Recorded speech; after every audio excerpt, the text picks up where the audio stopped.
독일 파일럿 오아리 에티로 알려진 그는 여러 대의 항공기를 단순히 격추시켰는데 Mi-262 제트기를 직접 충돌시켜서 그랬습니다. 이 남자는 평생 들어본 것 중 하나로 꼽힐 만큼 놀라운 결말을 맞았습니다.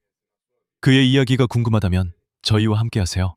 그리고 에두아르트 샬모저는 1923년 10월 4일 뮌헨 남동쪽에 위치한 작은 마을 아엔에서 태어났습니다. 그는 세 아들 중 첫째로 태어났고 나머지 두 명은 루퍼트와 루돌프라는 이름을 가진 형제들이었습니다.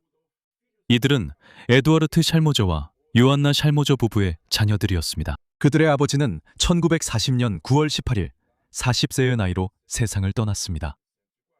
그래서 요한나는 3명의 어린 아들을 키워야 하는 미망인이 되어 미넨 동쪽에 위치한 멤밍겐시로 이사했습니다. 그곳에서 1941년 18세가 된 요한나의 장남 에두아르트 샬무저는 군복무를 시작하여 루프트바페의 병사가 되었고 독일 공군의 지상 승무원으로 복무하게 됩니다. 1943년 그의 동생 루퍼트도 18세가 되어 군복무에 소집되어 육군에서 복무하게 되고 그곳에서 1944년 19세의 나이로 전사하게 됩니다. 이 시기에 이미 전쟁의 흐름은 명백히 독일에게 불리하게 돌아섰습니다. 그리고 동쪽에서는 소련군의 막강한 진격이 독일 영토로 들어오기 시작했고 서쪽에서는 미국과 영국 등 서방연합군이 점점 더 강력한 공습을 퍼붓고 있었습니다. 하지만 1944년 1월 영국에 주둔한 미 8공군의 지휘부가 교체되었고 매우 공격적인 성향의 제임스 둘리틀 장군이 이 부대의 지휘를 맡게 되었습니다. 둘리틀 장군은 자신의 P-51 머스탱 전투기 부대를 유럽 점령지 전역에서 자유롭게 순찰 임무를 수행할 수 있도록 허가했습니다. 그리고 1944년 2월 20일부터 25일까지 그는 루프트바페의 전투기를 지원하던 공장과 작업장들을 대상으로 매우 중요하고 강도 높은 공습작전을 펼쳤습니다. 그래서 그 주에는 독일 항공기, 엔진, 부품 공장들이 집중적으로 타격을 받았고 머스탱 전투기들은 하늘에서 여러 목표물을 찾아내어 공격했습니다. 이 항공기들을 격추시키려 했던 루프트바페는 엄청난 수의 미군 전투기들에 의해 거의 완전히 공중에서 경멸당했습니다. 이로 인해 전선부대에서 사용할 수 있는 조종사 수가 급격히 감소하게 되었습니다. 바로 이 지점에서 에드와르트 샬모저의 운명이 전투기 총감, 즉 전투기 총감독인 아돌프 갈란트 장군과 교차하게 됩니다. 갈란트는 1941년부터 전투기 총감이었으며 1944년 2월에 매우 강도 높은 캠페인을 시작했습니다. 다른 병과, 즉 수송부대, 공격부대, 그리고 심지어 루프트바페의 훈련부대에서까지 조종사들을 전투기 부대의 최전선으로 데려오기 위해 노력했습니다. 그리고 물론 이러한 부대에서 차출된 조종사들은 새로운 조종사들로 보충되어야 했습니다. 그래서 새로운 비행사 후보자들을 위한 대규모 비행 훈련 캠페인이 시작되었습니다. 바로 그때 에두아르트 샬모저가 전투기 조종사로 훈련받을 기회를 얻게 됩니다. 1944년 그 해 말 에두아르트 샬모저는 자신의 첫 전투기를 단독 비행한 후 곧바로 혁신적인 항공기인 메서슈미트 ME-262 슈발베의 비행 훈련에 배치됩니다. 메서슈미트 ME-262 슈발베는 역사상 처음으로 실전에 투입된 제트 전투기였습니다. 1942년에 처음으로 비행한 ME-262는 아돌프 히틀러가 이를 전폭기로 전환하라고 고집한 탓에 실전 배치가 지연되었습니다. 즉 원래는 순수 전투기, 고속 요격기로 설계된 항공기에 폭탄 투하 능력을 추가하라는 것이었습니다. ME-262는 연합군의 가장 빠른 피스톤 전투기인 호커 템페스트보다 약 시속 160km 더 빨랐고 강력한 무장도 갖추고 있었습니다. 기수에는 30mm 기관포 4문이 장착되어 있었습니다.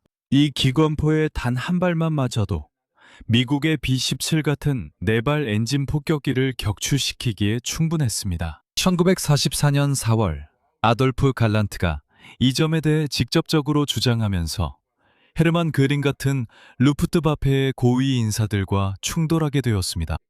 마침내 Mi-262가 전투에 투입됩니다. 최전선에서는 에어프로붕스 코만도 262와 함께였는데 이 실험 운용 부대는 제트기를 폭격기 요격기로서 운용하는 지침을 정해야 했습니다. 그 직후 에이스 발터 노보트니가 또 다른 부대를 이끌고 최전선에서 ME-262 훈련을 진행합니다. 이 부대는 코만도 노보튼이라고 불렸습니다. 그리고 마침내 연말이 가까워질 무렵 야크트게 슈바더 7이 처음으로 제트기를 받기 시작합니다. 하지만 ME-262의 엔진은 이미 재활용된 금속 등 이류 재료로 만들어졌습니다. 그래서 필요한 합금이나 고압에서 지속적으로 작동할 수 있는 내구성을 제공하지 못했습니다. 이 엔진들은 단 10시간 정도만 사용해도 고장이 잦았고 그로 인해 독일 제트기의 가속과 감속 과정이 매우 느려졌습니다. 1944년 하반기에 연합군의 독일 상공에서의 항공 활동이 급격히 늘어나면서 그리고 독일 항공 산업이 전적으로 전투기 생산에 전념하고 있었음에도 불구하고 루프트바페는 이제 미군 폭격기의 작전을 저지할 능력이 전혀 없다는 것이 명백했습니다. 하지만 헤르만 그링, 루프트바페의 사령관은 이 모든 상황을 이용해 전투기 조종사들을 공개적으로 비난했습니다. 바로 그 전투기 조종사들은 1940년부터 독일 영토로 들어오는 이사발 폭격기들과 맞서 싸워왔던 사람들이었습니다. 그리고 이런 긴장감은 1945년 1월 19일 유명한 전투기 조종사들의 반란을 일으키게 되었습니다. 이때 루프트바페의 가장 경험 많고 뛰어난 에이스 전투기 조종사들인 엑스퍼텐 그룹이 하나의 성명서를 작성했고 모두가 서명하여 루프트바페 최고 사령관이 퍼뜨린 그들이 중상모략이라고 부르는 것에 대해 즉각적인 철회를 요구했습니다. 물론 그링은 이 소식을 가볍게 받아들이지 않았습니다. 그는 이 전투기 조종사들의 성명서에 분노했고 그 반란의 배후에 있는 주범이 바로 전투기 총감 아돌프 갈란트라고 판단했습니다. 그래서 그는 갈란트에게 어떻게 했을까요? 1945년 1월 31일 그는 갈란트를 그 자리에서 해임하고 아무도 별로 좋아하지 않던 고든골롭을 그 자리에 앉혔습니다. 하지만 히틀러는 여전히 아돌프 갈란트를 매우 존경했기 때문에 헤르만 괴링은 갈란트에게 그가 항상 원하던 기회를 주기로 결정했습니다. 이제 그는 원하는 모든 자원과 원하는 모든 조종사들을 모아 순수한 제트 전투기 부대를 창설할 수 있게 된 것입니다. 그리고 갈란트는 실제로 그렇게 했습니다. 그는 더 이상 존재하지 않는 여러 부대에서 조종사들을 모집하기 시작했습니다. 결국 독일 전투기 부문에 거물급 인물들이 모여 매우 경험이 풍부하고 성공적인 조종사들로 가득 찬 최정예 부대를 구성하게 되었고 이 부대는 야크트 페어분트 44로 알려지게 되었습니다. 본부는 바이에른 베르이테스 가덴 근처 아이닝에 설치되었고 3월 초 바이에른에서였습니다. No comecinho de março de 1945, 발란트는 마침내 JV-44의 작전을 시작했습니다. 그리고 그는 뛰어난 에이스들을 모집하는 것뿐만 아니라 상당히 재능 있는 신참 조종사들도 모집했습니다. 그리고 그 조종사들 중 한 명이 바로 에두아르트 샬모저였습니다. 샬모저는 결국 부대 지휘관의 윙맨이 되었습니다. 그는 전투 임무에서 아돌프 갈란트를 보호하는 역할을 맡게 되었습니다. 그리고 그는 ME-262 제작번호 11만 1745번 흰색 5번으로 칠해진 바이스피프로 알려진 기체의 지휘를 맡게 되었습니다. 제작번호 11만 1745번 흰색 5번으로 칠해진 바이스로 알려진 기체입니다. 1945년 3월 4일에 있었던 그의 첫 전투 임무에서 샬모저는 공중의 적들에게 단 한 발의 탄환도 쏘지 않았습니다. 그리고 그는 상사들로부터 공격성이 부족하다는 이유로 비판을 받았습니다. 그로부터 30일이 지난 1945년 4월 3일에야 비로소 성공이 샬모저에게 미소를 지었습니다. 그날 미넨 근처의 리엠이라는 지역 부근에서 그는 미군 제15 항공분 소속 P-38 라이트닝 편대를 발견했습니다. 그리고 적 편대 한가운데서 샬모저는 윌리엄 랜달 중위가 조종하는 항공기를 구별해냈습니다. 그래서 안전한 거리에서 적에게 사격을 가하는 대신 샬모저는 단순히 자신의 제트기를 가속했고 잠시 조종을 잃으면서 결국 자신의 비행기를 P-38 전투기와 충돌시키고 말았습니다. 독일 제트기의 속도는 너무나 빨랐고 그에 따른 관성도 엄청나서 샬모저의 비행기는 그냥 P-38의 날개를 통과해버렸습니다. 마치 칼이 버터를 가르듯이 말이죠. 이로 인해 미군 비행기는 나선형으로 추락하기 시작했고 조종사인 렌달 중위는 탈출하여 전쟁 포로가 되었습니다. 샬모저는 결국 자신의 제트기의 조종을 되찾았고 손상된 상태임에도 불구하고 그것을 몰고 기지로 돌아가는 데 성공했습니다. 4월 16일 샬모저는 이번에는 룸베르크 지역 상공을 비행하던 중 마틴 B-26 마라우더 중형 폭격기 편대를 발견했습니다. 그리고 다시 한번 그는 미군 항공기를 향해 사격을 가했지만 결국 마라우더와 충돌하여 적기를 격추시켰습니다. 장난처럼 들릴 수도 있지만 다음 날 그는 다시 돌아왔습니다. 이번에도 같은 이야기가 반복되었지만 이번에는 훨씬 더 큰 미국의 네발 엔진 보잉 B-17 폭격기를 상대로 했습니다. 하지만 비행기가 훨씬 더 컸기 때문에 ME-262에 훨씬 더 많은 손상을 입혔고 이번에는 샬모저가 비행기를 착륙시키긴 했지만 ME-262는 수리 불가능할 정도로 손상되어 완전히 파손된 것으로 간주되었습니다. 완전 손실이었습니다. 이 시점에서 세 대의 대형 비행기를 공중에서 그냥 들이받아 격추시킨 후 에두아르트 샬모저는 동료들로부터 데어데라마 또는 아리에테라는 별명을 얻게 되었습니다. 그 고대 무기 말이죠. 굵은 나무 줄기를 밧줄로 매달아 만든 것으로 중세 요새의 거대한 문을 부수기 위해 사용되던 무기입니다. 우리 이야기는 1945년 4월 20일 아돌프 히틀러의 56번째 생일의 절정에 이릅니다.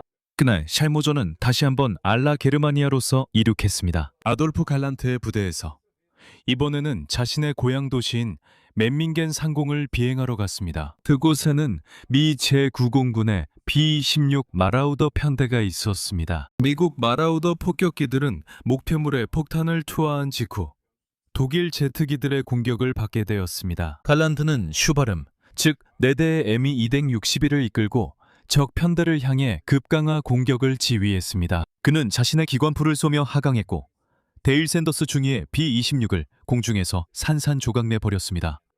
샬모저는 급강하 도중 편대를 통과한 세 번째 ME-262였고 무려 6대의 마로더로부터 집중적인 기관총 사격을 받았습니다.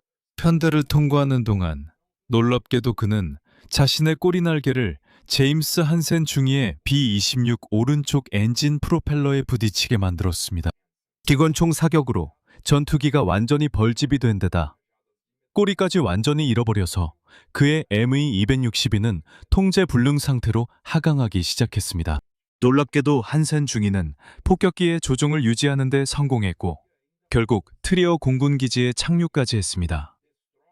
하지만 충돌로 인한 파편들이 여러 대의 다른 비행기에도 심각한 손상을 입혔습니다. 한편 ME-262 조종석에서는 샬모저가 파편이 자신의 다리에 박힌 것을 알아차렸고 그래서 그는 항공기에서 탈출하기로 결심했습니다. 그는 캐노피를 분리하고 일어나서 ME-262에서 몸을 떼어내 낙하산을 펼쳤습니다. 그가 떨어지는 동안 아래를 내려다보니 자신의 항공기가 지면에 충돌하며 폭발하는 것을 보았습니다. 하지만 그는 자신의 낙하산을 전혀 조종할 수 없었습니다. 그리고 엄청난 우연과 행운, 그리고 알맞게 분 바람 덕분에 그는 결국 어머니 집의 마당에 떨어지게 되었습니다. 요한나 찰모저는 자신의 정원을 돌보고 있다가 집 위에서 거대한 공중전이 벌어지는 것을 보았습니다. 그리고 그녀는 그 조종사가 내려오는 모습을 눈으로 따라갔습니다.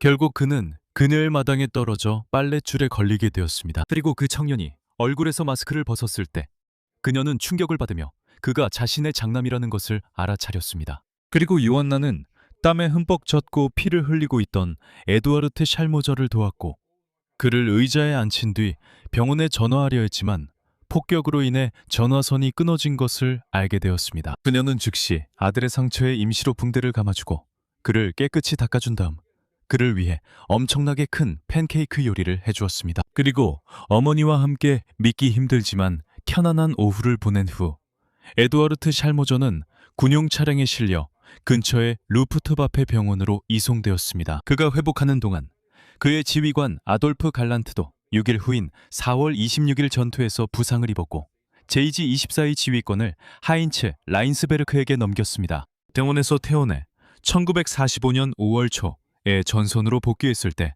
샬모저는 사실상 더 이상 전투를 경험하지 못했고 며칠 뒤 미국군에 항복했습니다. 포로 생활에서 풀려난 후 에두아르트 샬모저는 남미로 이주한 많은 독일 참전 용사들 중 한 명이었습니다. 그는 아르헨티나로 이주해 가정을 꾸리고 평생 그곳에서 일했으며 마지막에는 브라질 국경에서 몇 킬로미터 떨어진 미시오네스주 오베라시에 거주하다가 1991년 10월 7일 68세의 나이로 세상을 떠났습니다.